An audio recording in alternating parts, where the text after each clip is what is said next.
여러분 지금 의료 사태 여러분 이거 지금 해결 안 하면 정권 무너집니다. 제가 대통령님 여기서 멈추지 않으면 정권 무너져요. 이게 지금 어느 정도 사태가 나오고 있는지 오늘 이제 보도가 되고 있는 것 중에서 간단한 세 가지 얘기를 할게요. 간단한 세 가지 얘기입니다, 여러분. 일단은 첫 번째 얘기는 여기 이게 김현정의 뉴스쇼 화면 플레이를 하면은 저작권 위반이기 때문에 플레이는 못하고 여러분 요 화면만 보여드릴게요. 1시간 여기 37분 요 정도에 김종인 전 위원장이 여러분들이 뭐 별로 좋아하시지 않는 분일지 몰라도 저분이 자기의 경험담을 얘기하는 거니까 넘어지셨대. 낙상을 하셔서 여기 이마가 8cm가 찢어지셨다는 거예요. 이 8cm가 찢어져서 이걸 이렇게 이제 꼬매야죠. 그러기 위해서 노인이 피철갑이 된 거야. 피철갑이 된 거야. 뭐 피가 줄줄줄 흘러서 그래서 119 구급대 병원을 탔어요. 119를 탔어. 그랬는데 응급실 22군데에 전화를 했는데 그제서야 22군데에 전화를 하고서야 저거를 꼬매실 수가 있었던 거예요. 김종인 정도 되는 사람이 여러분 잘났고 못났고의 문제가 아닌 거야 지금요. 아예 안 되는 거야. 노인이 밤에 찢어져서 22군데 전화를 해서 꼬맬 수 있었다. 서울에서 그것도 서울에서. 그래서 아는 의사한테 전화를 하고 막 그러셨는데도 22군데를 전화를 하고 난 다음에 꼬매셨다. 이게 여러분 현실이에요. 지금 이게 대한민국에서 벌어지는 현실입니다. 첫 번째 현실. 그 다음 JTBC 보도예요. 체온 40도인데 병원 19곳에서 거부, 또 응급실 뺑뺑이 사망. JTBC 뉴스입니다. 자, 그 다음에 저는 오늘 뉴스 중에서 제일 쇼킹했던 건 이겁니다. 진통원 임산부 병원 찾아서 구급차서 출산을 했습니다. 27곳에서 거절당했고요. 신고 1시간 20분 만에 결국 구급차에서 양수가 터져서 1시간 20분 동안 찾아 헤매다가 애 낳을 곳이 없어서 구급차에서 났어요.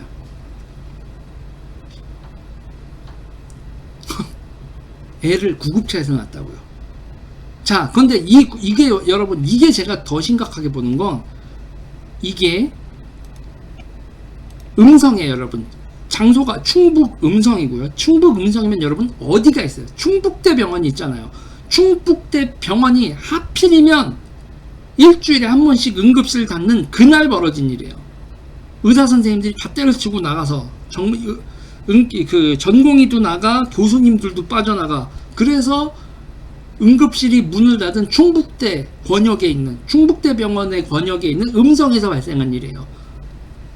그런데 여러분 이렇게 된 다음에 그 다음 문제에 또 문제가 있어요. 애를 낳죠. 애를 낳았으면 그 애도 병원에 가야 되지 않습니까? 그런데 애는 받아줄 수 있어요. 이게 언제 벌어진 일이냐면 14일 날 벌어진 일이에요. 14일 오후 2시부터 15일 아침 8시 반까지 충북대 병원이 문을 닫은 그 사이에 벌어진 일입니다. 그래서 충북대 병원은 진료를 할 수가 없습니다. 이렇게 된 거고, 그래서 기본적인 입장이 뭐냐면 충북대에서 계속 보던 환자가 아니면 저희가 받을 수가 없어요. 그렇게 되는 거예요. 환자를. 그래서 이게 어떻게 되는 거냐. 그래서 애가 낳잖아요. 그러니까 애는 받을 수 있어야 된 거예요. 그래서 출산한 다음에 산모하고 신생아 다 그 다음에 그 입원하고 될 수 있냐 그랬더니 신생아는 가능한데 산모는 안 돼요.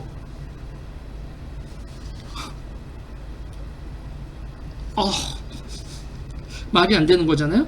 그래서 신생아하고 산모를 다 받을 수 있는 곳이 충북대 병원이 아니라고 판단이 돼서 어디로 가냐? 80km 떨어진 경기도로 갔어요. 경기도 병원에서 80km 떨어진 경기도 병원에서 저희는 산모하고 아이를 신생아를 다 받을 수 있어서 그랬어요. 그래서 80km 떨어진 경기도 쪽으로 갔다고요. 그래서 제가 얘기하잖아요. 여기 지금 여러분 제가 충남하고 충북은 항상 그러죠. 이게 왜 남북인지 모르겠다고. 충청 서도, 충청 동도 이 지도를 보면 그래요. 그리고 여기 대전 천안하고 여기 충북 이 청주하고 음성 이렇게 보면 그렇게 먼 데도 아닙니다. 제가 계속 얘기했을 때 충남대 무너지고 순천향대 무너지고 단대 무너지고 이렇게 됐을 때 결국은 어떻게 된다고 했어요? 충북대까지 무너졌을 때 이게 전부 다 경기 남부로 쏠릴 수밖에 없고 경기 남부에 아주대까지 무너지면 그 다음에 계속 밀려 들어와서 수도권에 난리가 나고 그럴수록 소방차 한 대가 이송해야 되는 시간도 많이 걸리겠죠. 거리도 늘어나고 시간도 많이 늘어나면 그러면 이게 소방 인력이 풀동원되는 대형 사고가 나면 감당할 수 없는 사태가 벌어진다. 그런 사태가 안 벌어지길 바라야겠지만 명절이 또 끼어 있죠. 명절 꼈을 때 여러분 응급 환자가 1.5배에서 2배까지 늘어난다고 합니다. 평균적으로. 추석이 다가오고 있네. 여기서 있잖아요. 대한민국에서 대형 사고가 발생하지 말기를 정권 차원에서 아주 확소고세해야 되는 거고, 지금 여러분 임산부들은 출산일이 가까워지면 병원에 사전에 입원을 해야 되는 거죠. 진료를 보고 입원을 하고, 그리고 내가 충북대 병원에서 진료했었던 사람이라고 해도 응급실이 문을 닫는 그날에는 출산을 하길 말아야 되는 건데 그게 조정이 돼요? 그러면 이러면 어쩔 수 없어요. 다들 서울로 와서 서울에 있는 병원에 출산 전후로 해서 한두 달 동안 계속 입원을 해 있어야 되는 거야. 계속 입원한 상태에서 애를 낳아야지, 애 낳았다고 삐보삐보 거리고 가서 받아줄 병원이 없다는 거예요. 지금 제가 얘기하지만요, 여러분. 산과는 산부인과, 그런데 여러분 부인과는 성업 중입니다. 부인과는 성업 중인데 산과는 출산율도 떨어지고 소송을 워낙에 지랄같이 많이 걸리고 수가도 너무 낮아서 산과는 지금 하겠다는 산부인과 전문 의를 받고도 산과를 개업하는 사람은 없는 거죠. 멱살 잡히고 쥐싸대기 맞고 15억 배상금 맞고 구리에요. 여기 지금 제가 남양주인데 구리의 산부인과 원장님은 소송 두들겨 맞고 배상 맞은 다음에 자살하셨어요.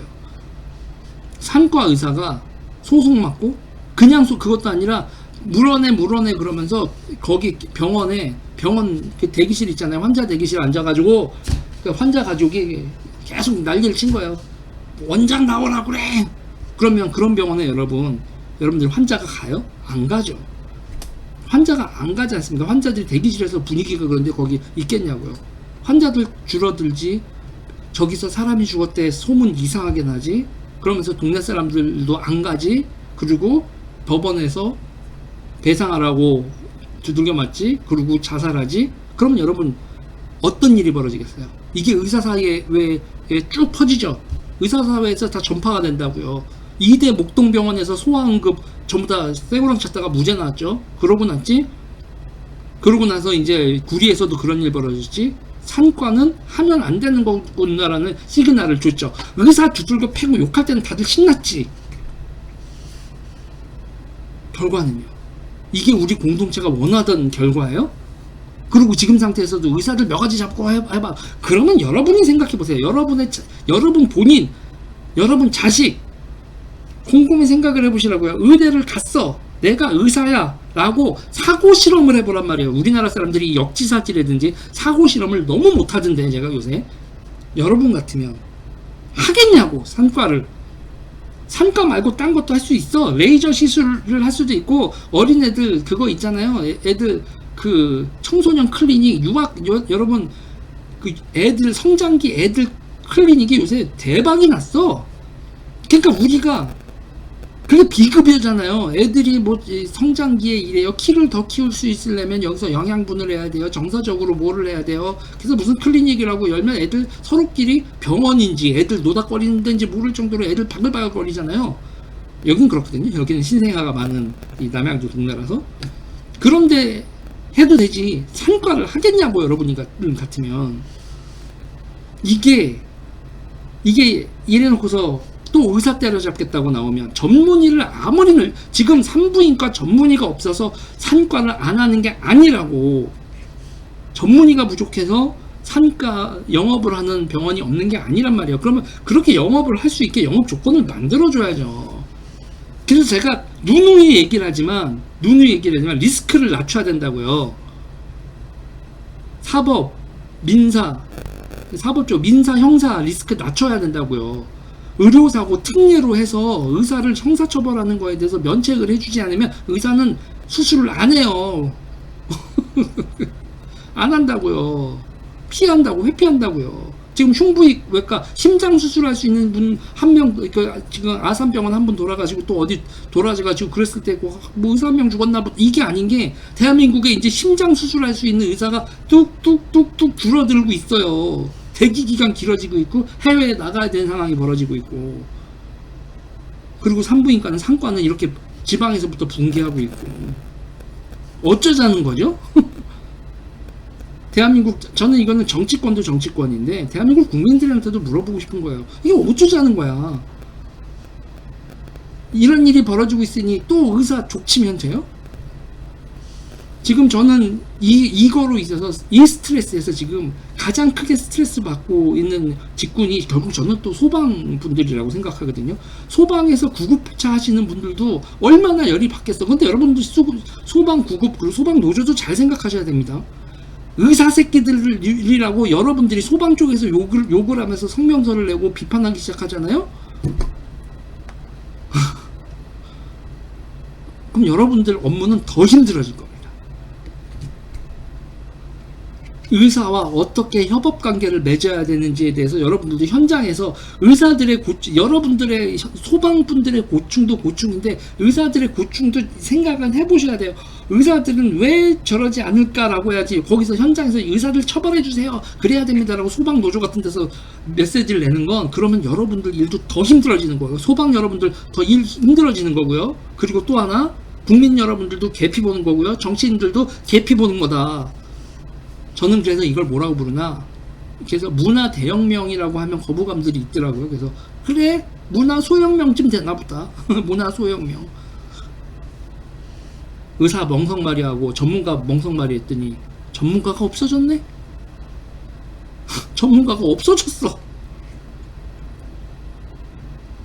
왜 우리나라가 이 개명한 민주주의 국가 대한민국이 왜 우리 스스로 민주주의와 시스템을 파괴하고 멍석마리를 좋아합니까? 소수의 미친 팬덤이, 미친 진영 논리가 시스템을 망가뜨리는 거예요. 저는 보수라니까요. 그렇지만 윤석열 정부의 이 정책을 내가 보수주의자라서 찬성할 수 없다라니까요. 그랬더니 돌을 던지는 이 정파주의자들, 생각들 좀 하고 살자. 생각들 좀. 아휴, 갑갑해라.